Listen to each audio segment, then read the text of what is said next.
Telugu Desam party నాయకత్వం వర్ధిల్లాలి. Telugu Desam party Nara Chandrababu Naidu గారి నాయకత్వం, నారా లోకేష్ గారి నాయకత్వం. తెలుగుదేశం సైకిల్ గుర్తుకే మన ఓటు.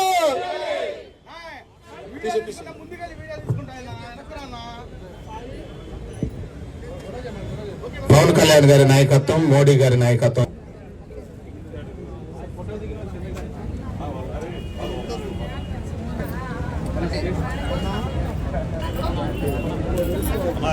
గళ్ళ మాధవ్ గారు, పిడుగురాళ్ళ మాధవ్ గారు